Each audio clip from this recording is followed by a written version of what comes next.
Translation. His transcendental body, unlimited in length and breadth, occupied the three planetary systems, upper, middle, and lower. His body was self-illuminated by unparalleled dress and variegatedness and was properly ornamented. Purport. The length and breadth of the transcendental body of the Supreme Personality of Godhead could only be measured by his own measurement, because he is all-pervading throughout the complete cosmic manifestation. The beauty of material nature is due to his personal beauty, yet he is always magnificently dressed and ornamented to prove his transcendental variegatedness, which is so important in the advancement of spiritual knowledge. Om Ajnanatimiraandasya Gyananjana Shalakaya Chakshurunmilitam Yena Tasmai Shri Gurave Namaha Shri Chaitanya Manobhishtam Sapitam Yena Bhutale Swayam Rupa Gadamahyam Dadati Swapadantikam Vandeham Shri Guru Shri Yuta Padakamalam Shri Gurun Vaishnavansha Shri Rupam Sagrajatam Sahagana Raghunathanvitam Tam Sajivam Sadvaitam Sahavadhutam Parjana Sahitam Krishna Chaitanya Devam Shri Radha Krishna Padan Sahagana Lalita Shri Vishakhan Vitansha He Krishna Karuna Sindho Dinabandho Jagatpate Gopesha Gopika Kanta Radha Kanta Namostate Tapta Kanchana Gaurangi Radhe Vrindavaneshwari Vrishabhanusate Devi Pranavami Hari Priye Vancha Kalpatarubhyascha Kripa Sindhubhya Evacha Patita Nama Pavanebhyo Vaishnavebhyo Namo Namaha Jaya Shri Krishna Chaitanya Prabhu Nityananda Shri Advaita Gadadhar Shivasadi Gaura Bhakta Vrinda Hare Krishna Krishna Krishna Hare Hare Hare Ram Ram Ram Hare Hare Namo Om Vishnupadaya Krishna Prishtaya Bhutale Srimate Bhakti Vedanta Swaminiti Namane Namaste Saraswate Deve Gauravani Pracharane Nirvishesha Shanyavadi Paschatya Deshatarine.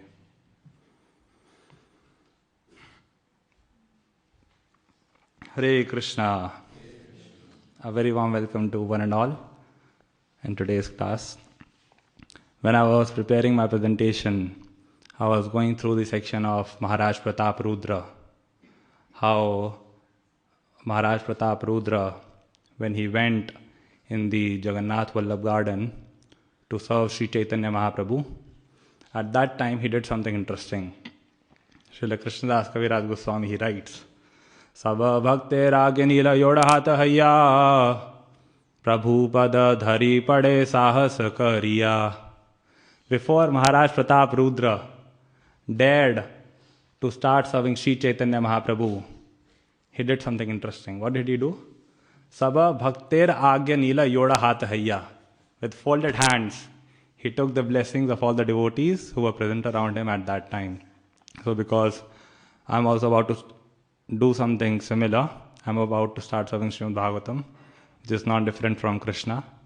Following in the footsteps of Maharaj Pratap Rudra, with folded hands, I seek blessings from each one of you, that I may be able to speak something relevant for your divine pleasure and for my own purification. So let's start today's class with a question.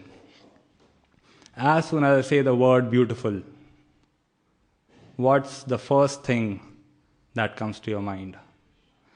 As soon as you hear the word beautiful, what's the very first thing that comes to your mind? I'm not interested in the second thing, definitely not in the third, just the first. Okay, you can keep the answers with you. We'll come back to this question later. So in today's verse, the size of the Supreme Lord have been mentioned. And what's the size of Sri Gaur Bodhakshayi Vishnu? It's unlimited, right? This answer is okay, but sometimes I find that it's not so satisfactory. Why? Because, come on, I need some relative answer. I understand that he's very big, but a relative answer would be slightly better. So I tried to do some research, and I found an answer in the Adi Leela of Sri Chaitanya Charitamrita. There, the size of Garbhodakshaya Vishnu has not been mentioned, but the size of Ananta Shesha has been mentioned, who is the bed of Garbhodakshaya Vishnu. In this chapter, Ananta Shesha has been mentioned, I think in text 23. So, there Kaviraj Goswami is writing that Ananta Shesha is vast. He is so vast, so immeasurably vast, so unfathomably vast, that when an entire universe resides on top of just one of its hoods, that universe seems to be as tiny as an insignificant mustard seed. Just imagine. Panchashat koti yojana prithvi vistar, yar eka phane rahe sarshap akar. What's the size of the universe? Panchashat koti yojana, 500 million yojanas, not miles. 500 million yojanas. That's the size of the universe. And yar eka phane, it resides on just one hood of Ananta Shesha, and it seems to be like sarshap akar, a mustard seed. The same thing has been confirmed in the 5th canto of Srimad Bhagavatam also. Anyone knows the verse? Yamahurasya sthita janma sayyamam tribhir vihinam yam anantam rishayah na veda siddhartham eva kvachit sthitam. Na veda siddhartham. Siddhartham means mustard seed. Na veda. These planets, this universe, it is so tiny that Ananta Shesha doesn't even know where they are located. It's just like this. Let's say there's a mustard seed on top of your head. Firstly, you'll not know only where it is located, whether it's there. You'll not know only that it's there. And even if somebody goes on to tell you, hey Mataji, hey Prabhuji, there's a mustard seed on your head. So we won't know that where exactly it is. Why? Because it's so tiny. Say Vishnu Shesha Rupe Dharena Dharani Kaha Ache Mahishire Hena Nahi Jani. He doesn't even know where they are located. And this is just one hood. Just one hood of Ananta Shesha. How many hoods does he have? Sahasra. Thousands. Sahasra Vistirna Yara Fanara Mandala Surya Jini Mani Gana Kare Jalamala. He has thousands of hoods. And these thousands of hoods, they are decorated with Sri Sri Radha Gokulananda ki. These thousands of hoods, they are decorated with jewels whose effulgence beats the effulgence of the sun. Just imagine. The illumination which is coming out of the jewels of Ananta Shesha, it beats the illumination of the sun. That's why Bhagavad Gita says, Na tad bhasayate suryo na shashanko na pavaka. Right? And what does Ananta Shesha do with all these thousands of hoods? He is glorifying Krishna. Sahasravadane kare Krishna gunagan, niravadhi gunagan ante nahi pan. Through his thousands of hoods, he is constantly glorifying Krishna. Niravadhi. Niravadhi means since time immemorial. And he has not come to an end. Niravadhi gunagan ante nahi pan. He has not found an end. And one thing that I found very inspiring about Ananta Shesha is his humility. That for the sake of Krishna, he doesn't mind rendering menial services. What all services does he render? Chhatra paduka shayya upadhana vasana arama avasa yagya sutra simhasana. For the service of Krishna, he is ready to become chhatra, an umbrella. Paduka means slippers. Shayya means bedstead. Upadhan, pillow. Vasana, the garments. Arama avasa, the resting chair. Yagya sutra. What is Yagya sutra? The Brahmanical thread. Yagya means sacrifice. Sutra means thread. So the Brahmanical thread. And Simhasan, the throne. Right? So Ananta Shesha, he is such an exalted devotee, such a great devotee. He is a devotee incarnation. Seita Ananta Shesha Bhakta Avatar. He is a Bhakta Avatar. But he doesn't mind becoming humble. Why? Because Krishna is very fond of humble people. Krishna is very fond of humility. He doesn't like arrogance. In the pastime of Keshav Kashmiri, In Chaitanya Bhagavat, it is said that when Lord Chaitanya, he got to know about the arrogance of Keshav Kashmiri, he was not impressed. He was upset. Lord Chaitanya said, Shuna bhai sabai kahi tatva katha, ahankar na sahe na ishwar sarvatha, ye gunamatta hai kare ahankar, avashya ishwar taha kare na samhar, falavanta vriksha ara gunavanta jana, namrata se tahara swabhava anukshana. So what is Lord Chaitanya saying? Shuna bhai, hey ladies and gentlemen, come. I have some really important information for you. What's the information? Ahankar na sahena Ishvara sarvata. The Supreme Lord, Krishna, he never ever tolerates one thing, and that is ahankar. Hiranyakashipu, he was one good example of ahankar, false pride. He was extremely proud of his wealth, of his strength, and his false pride found no bound when he got that boon from Brahma. Right? And as a result, what happened? Nrsimha appeared. And what did he do? Garjantam garjayantam nijabhuja batalam sphotayantam hatantam deepayantam tapayantam divibhuviditijam shepayantam shipantam krandantam roshayantam dishi satatam samharantam bharantam vikshantam purnayantam karanikarashitar divyasimham namami. Nrsimha appeared and he did top, left, right, up, down, bottom of Hiranyakashipu. It is said that it was the first ever open heart surgery. The operation was successful, but the patient died. So yeah. And in the next verse, Lord Chaitanya says, Ye guna matta hai kara ahankar. Those particular qualities against which an individual is falsely proud. What does Krishna do? He takes those qualities and destroys them. When I read this verse, I was not so convinced. I was like, is it really true? But then I saw a live example of this in front of my own eyes. When I was at my uni, so there we used to stay in a base. Base, for those of you who don't know, it's a youth hostel setup for devotees where, the university graduates or sometimes even working people stay. So at my time, there were 35 residents, and out of those 35, there was one devotee who was very wonderful. He had a very strong morning program. Every single morning, before 4:15 a.m., he was in front of the deities. 4:15 a.m. was the altar opening time in our base. So, very pakka with his sadhana. But he had a problem. What? He was arrogant. He was very proud, very puffed up of his strictness, of his strong morning program.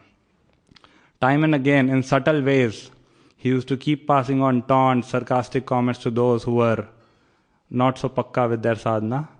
But till the time it was subtle, it was okay. But one fine day it became gross. He started shouting, "You are patit. If you cannot show up in front of deities on time, you are fallen. You are good for nothing. You are this, you are that." And I was surprised that why is he behaving this way? I mean, most of the time, out of 365 days, 350 days or at least 300 days, these boys are on time. And even if they are late once in a while here and there, that's okay. You should look at those days, no, when they are on time. Why are you looking at those days when they are getting late? And what is he trying to do? Why is he trying to create a competition over here? Are we here to compete?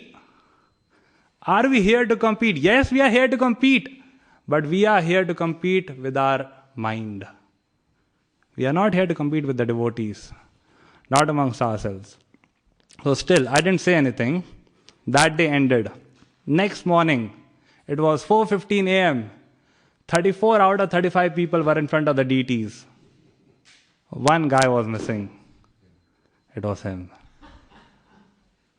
Ye guna matta hai kara ahankar. Avashya ishvara taha karena samar. Of course, he is glorious. He might have been busy in some service. might have slept late, etc. But yeah, we need to be careful. And the next verse is even more interesting.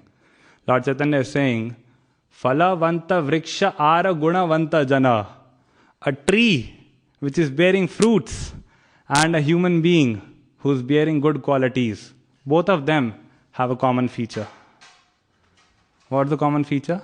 Both of them do not hesitate to bow down out of humility. Namrata setahara svabhava anukshana. So yeah. So this was mostly about Garbhodakshaya Vishnu and Ananta Shesha. The next thing which Prabhupada mentioned in the purport is the beauty of the material nature. So is the material nature beautiful? Yes, it is beautiful. But what we need to remember is why it is beautiful. It is beautiful because it is coming from Krishna. Because Krishna is there behind. Queen Kunti confirms this in her prayers. Ime jana padasvriddha supakvaushadi virudaha vanadri nadyo danvanto ye dhante tava vikshitaye. She is praying that, oh Krishna, all these rivers, all these mountains, this vegetation, these plants, trees, etc., they are flourishing because your glance is there over them. If you remove your glance, then the situation won't be the same. It won't be the same. So, this is what we need to remember, that material nature is beautiful, but it's beautiful because Krishna is there behind. The term Krishna conscious means we remain conscious that Krishna is behind, right? That's why I asked that question in the beginning. As soon as I say the word beautiful, what comes to your mind first? When I was asked this question, Krishna was nowhere near. Nowhere near. And if Krishna is not coming, then it means there's a problem, right? If Krishna is not coming, it means we still have a lot of attraction for the material nature.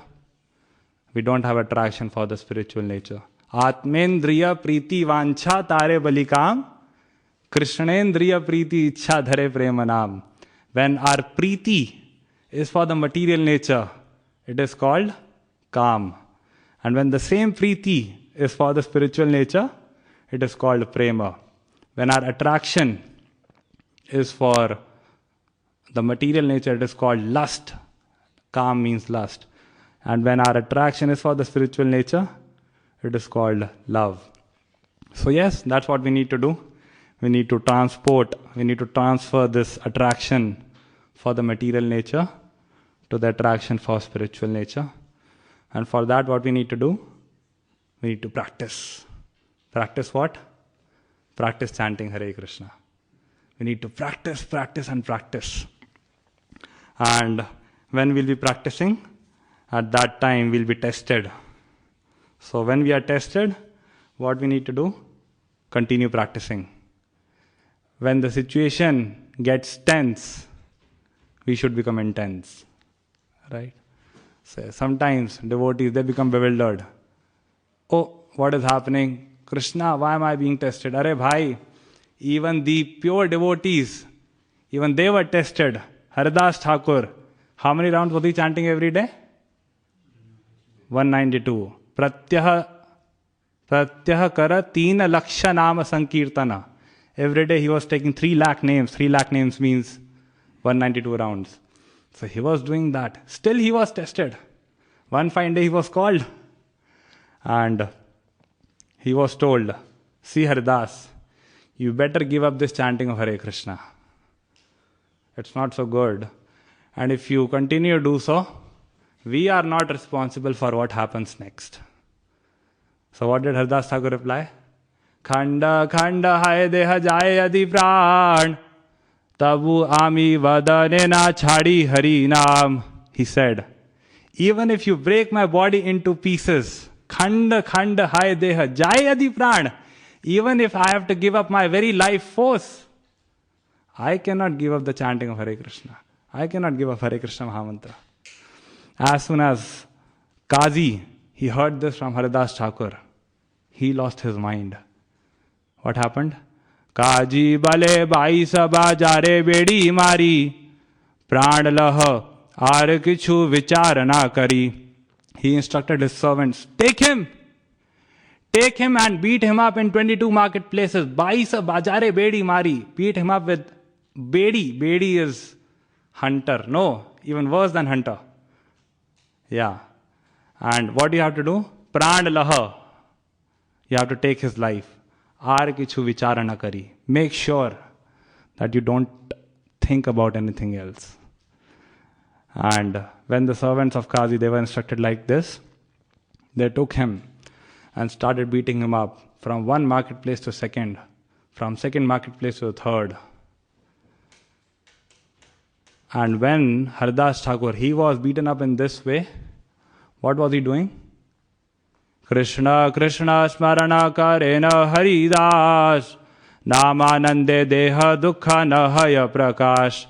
Haridas Thakur, he was calling out Krishna, Hare Krishna, Hare Krishna, Krishna Krishna, Hare Hare, Hare Ram, Ram Ram, Hare Hare, Hare Krishna, Krishna Krishna, Hare Hare, Hare Ram, Ram Ram, Hare Hare. Krishna Krishna Smarana Karena Haridas. He was calling out Krishna.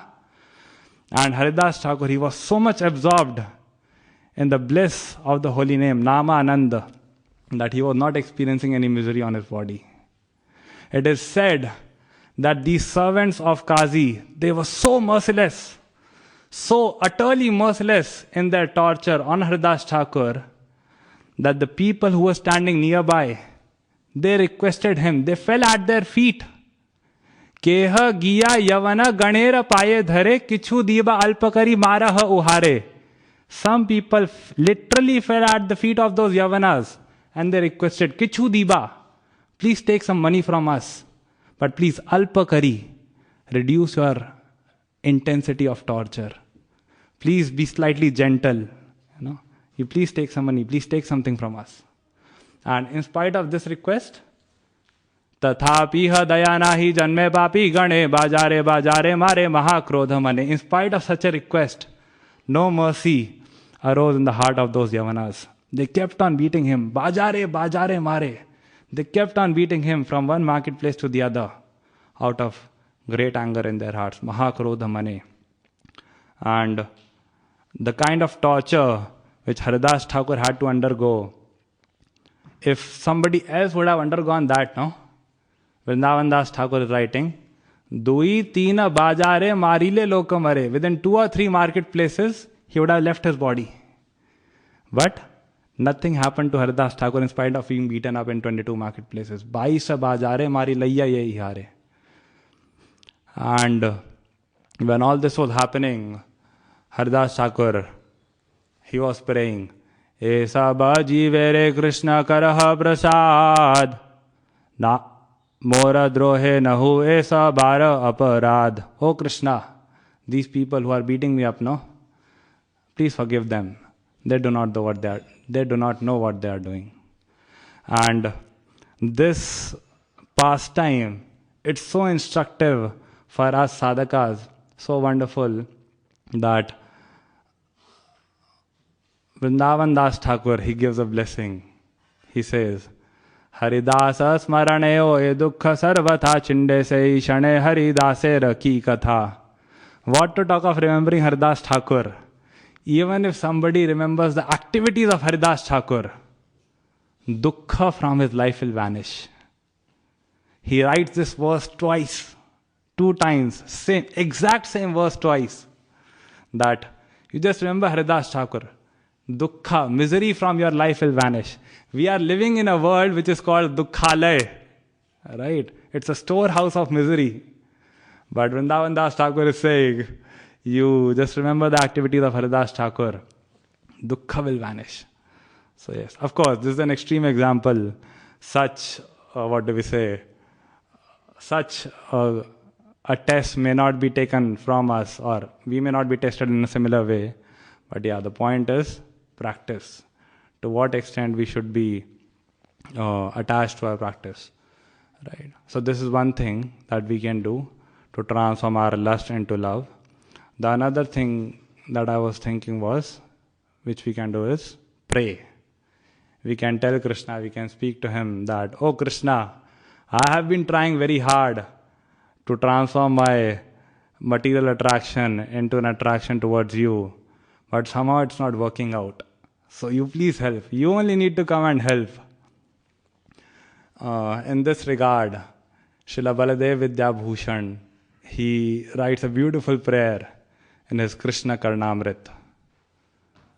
He writes, Soyam Munindra Janamanasa Tapahari, Soyam Mada Vrajavadhu Vasanapahari, Soyam Tritiya Bhuvaneshwara Darbahari, Soyam Madiya Hridayamburuhapahari. O Krishna, Srila Baladev Vidyabhushan is writing, O Krishna, you do not hesitate in taking away the tap of the munis who are performing austerity to attain you. When the sages, they perform tapasya, you do not hesitate in taking away their misery, their pain, right? And then, you also did not hesitate in taking away the garments of the gopis when they were taking bath in the Yamuna river in Vrindavan, right? The famous Vastra Haran Leela. Oh Krishna, you did not even hesitate there. And then, you also did not hesitate in taking away the false pride of Indra during the Govardhan Leela. Even there you didn't hesitate. Then why, oh Krishna, why? Why are you hesitating in taking away the heart of this poor living entity? Why? Why are you not coming? What has happened to you? Ya Draupadi Paritrane, Ya Gajendrasya Mokshane, Mai Arte Karuna Murte, Satvara Kvagata Hare. This is a verse from Padyavali. Rup Goswami is quoting that when Draupadi was in trouble and she called you out, oh Krishna, you showed immediate action, right? When Draupadi was suffering, she called for you. You were there in a fraction of a second. Similarly, when Gajendra was suffering and he called you out, again, you were there immediately. It is said that Gajendra called out Narayana, 4 syllables, Narayana. By the time Gajendra was done with the recitation of the 4th syllable, Lord Narayan was there. So, oh Krishna, you showed such quick action in the case of Draupadi. You showed such quick action in the case of Gajendra. Now when I am in trouble and I am calling you out, what has happened to that quick action of yours? Why are you not coming? You are known as Karuna Murte. What has happened to your Karuna? Satvara, that sense of urgency. Kvagata Hare, where has it gone? Dinado Murare, Nishado Murare, Dinarthe Murare, Nisharthe Murare, Dinante Murare, Nishante Murare, Twameko Gatirnas, Twameko Gatirnaha.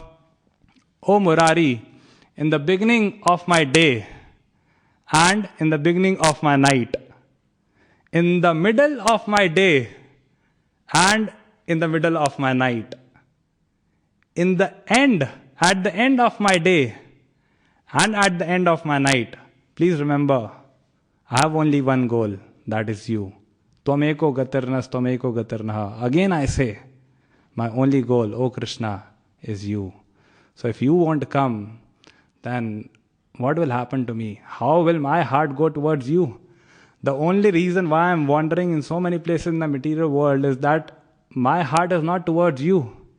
Rae kahe charana ratha hridaya sarathi, yaha layya yae taha yaya jiva rathi. Sri Ramananda Rai, he told Lord Chaitanya that Hridaya is the chariot driver and the body or the feet, the charan. Rahe kahe charana ratha hridaya sarathi. The feet, they are like the chariot and the heart, hridaya, is like the chariot driver.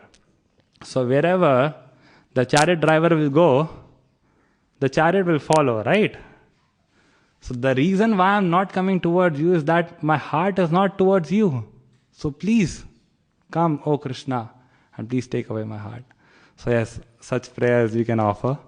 So that's the second thing. And third thing that we can do is we can associate with those who are on the platform of love, who are on the spiritual plane, or those who are progressing very fast towards the spiritual plane. Why? Because when we'll associate with them, then we'll get to know what things are to be prioritized, what things are not to be prioritized, what things are to be valued, and what things are not to be valued, what kind of things are to be desired, and what kind of things are not to be desired. Okay, desire. Vilokya Krishnam Vrajavama Netraha Sarvendriyanam Nayanatvam Akarnya Tadvenu Ninad Bhangim Aichan Punastah Shavanatvam. Here, Srila Rupa Goswami, he is talking about the desire of the damsels of Vraja. When the gopis in Vrindavan, they used to have the darshan of Krishna in Vrindavan, they desired to have the ability to see from each and every sense organ. And when they heard the flute of Krishna, they had a desire to be able to hear from each and every sense organ. So yeah, such transcendental desires. No? This verse is very similar to that famous verse by Rupa Goswami. Tunde Tandavini Ratam Vitanute Tundavali Labdaye. Right? There Rupa Goswami is saying, Oh Krishna, when I chant your names, these two syllables, Krishna, they are filled with so much nectar that I desire to have millions of ears and millions of tongues. When we chant, we ask Krishna, oh Krishna, why do I have these 2 ears? Why do I have this one tongue? Rupa Goswami writes that when I chant Hare Krishna, my senses become inert. When we also chant Hare Krishna, our senses also become inert, out of sleep. Shri Shri Radha Gokulanand ki, Shri Shri Sita Ram Lakshman Hanuman ki. So yes, this was about transferring our love into lust. Lust into love. And last but not the least, one point that I wanted to make was, here in the verse, it has been mentioned that Krishna is decorated with ornaments, garlands, jewelry, flowers, etc. So whenever we read such descriptions, then we should not think that these ornaments, these garlands, these flowers, peacock feather, tulsi leaves, they enhance the beauty of Krishna. No way. Sri Chaitanya Charitamrita says, Bhushanera bhushana anga tahe lalita tri bhanga tahara upara bhrudhanu nartana tera che netranta bana tara drida sandhana vindhe radha gopi gana mana. So bhushanera bhushana anga. Do not think that these ornaments, they enhance the beauty of Krishna. No. Rather, it's the beauty of the ornaments that gets increased by being placed on the body of Krishna. Bhushanera bhushana anga tahe lalita tri bhanga tahara upara bhrudhanu nartan. Bhrudhanu nartan means dancing of the eyebrows. So we should do a class on this sometime. One class on Krishna's eyebrows, one class on Krishna's hair, one class on Krishna's cheeks, like that. It will be nice, right? Okay, so that was mostly it from me. To summarize, we talked about the size of the Lord. The Lord is very vast, and in spite of being so vast, Ananta Achyuta doesn't mind taking a humble stand and rendering menial services. Second, we discussed about the beauty of the material nature. The material nature is beautiful, but why is it beautiful? That we need to remember. It is beautiful because Krishna is there. So what we need to do? We need to transform the attraction towards the material nature into attraction towards Krishna. And third, we need to remember that Krishna is very beautiful, the ornaments don't make him beautiful, that's the opposite. Right. Yeah, that was it. Any comments, questions, or feedbacks? Yes, Prabhu. Okay, let's have Sanket Prabhu first. Okay.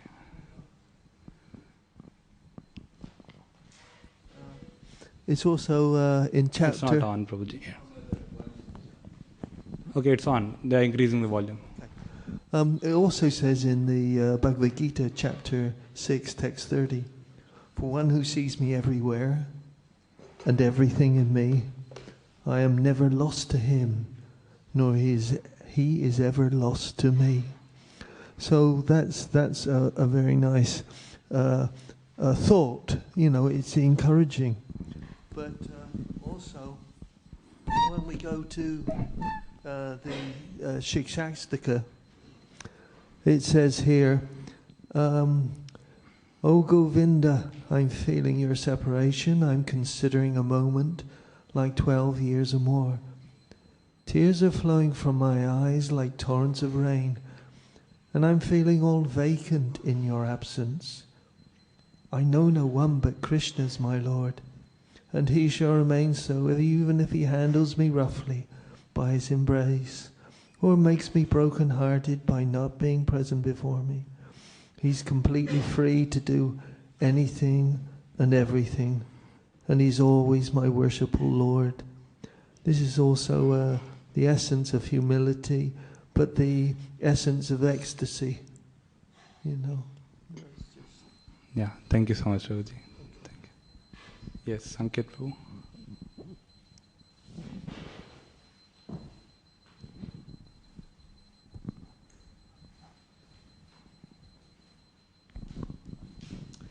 Thank you, Prabhu, for your class. So many points and so many verses.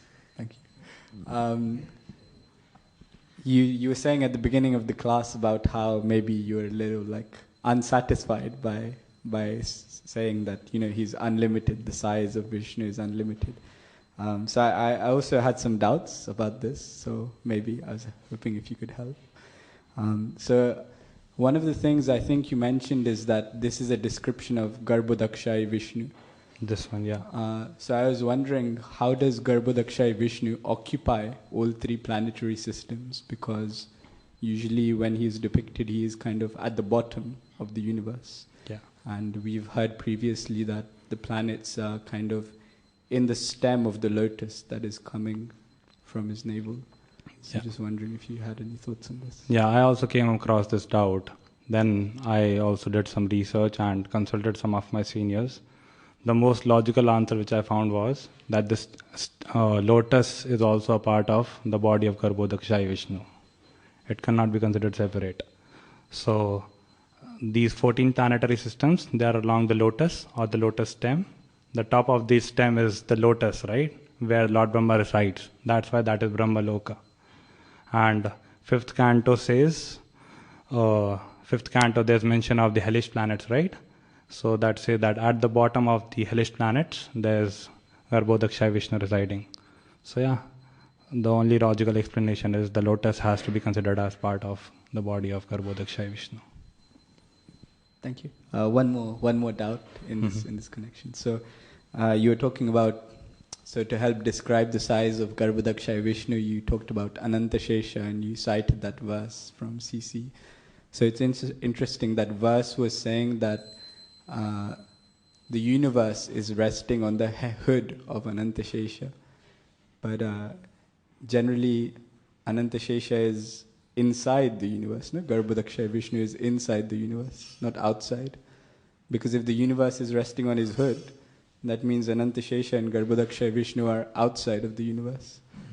So just wondering if you had any thoughts. And interestingly, in the purport and in the verses around that verse, Srila Prabhupada says planets, not universe. He only uses universe in the verse, which I thought was interesting. He doesn't use the term universe?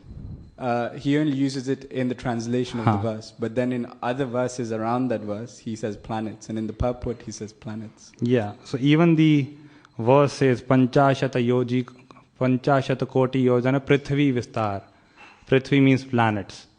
So basically, the group of planets can be considered as universe, right? So you are correct that Garbhodakshaya Vishnu is inside the universe, but all the planets are above him. So basically, the main content of the universe is above him, right?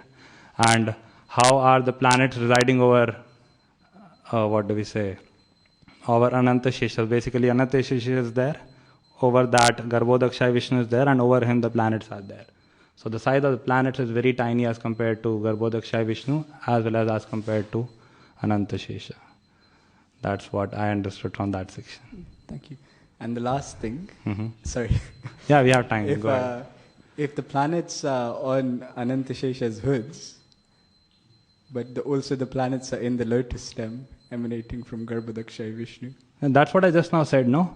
That basically they are still above Ananta Shesha, right? Above Ananta Shesha, not exactly above Ananta. So in between Garbhodakshaya Vishnu is there. Fine. Okay. Makes So, sense. yeah. Thank you. Yeah. Anyone else? Yes. Current.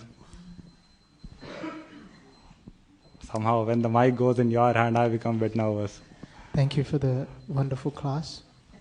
The verse talks about unparalleled dress and properly ornamented.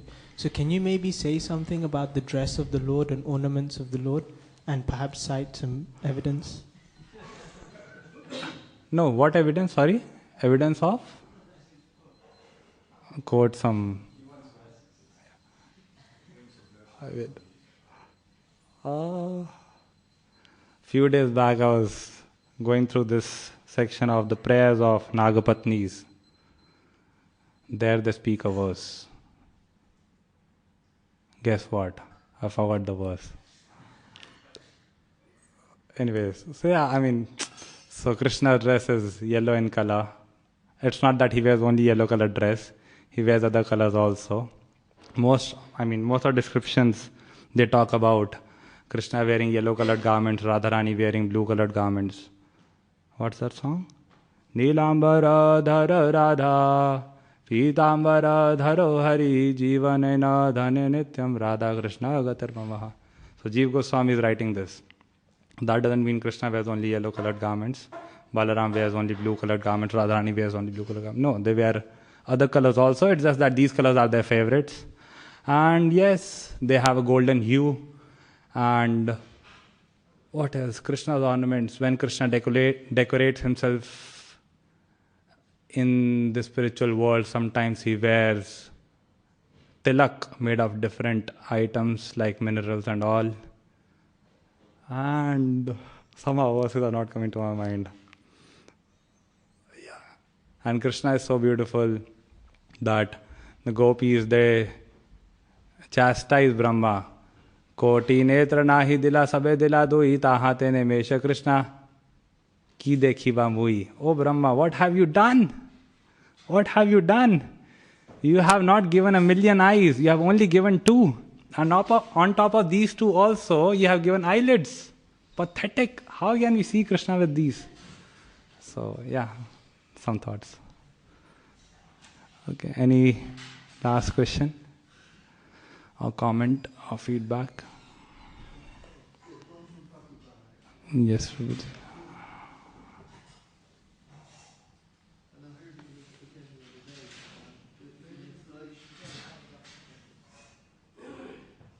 I heard, it's a comment from Prabhupada, I heard it the other day at a lecture, and I've heard it several times, that when you decorate Krishna, you decorate yourself. You become decorated with his love.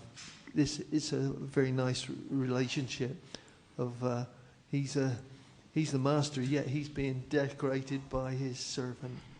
Yeah, this is from the prayers of Prahlad Maharaj, I think. Naivat mana prabhurayam nidalabha purna. Thank you so much. Granthra Srimad Bhagavatam ki, Anant Koti Vaishnava Vrinda ki, Gaur Premanande.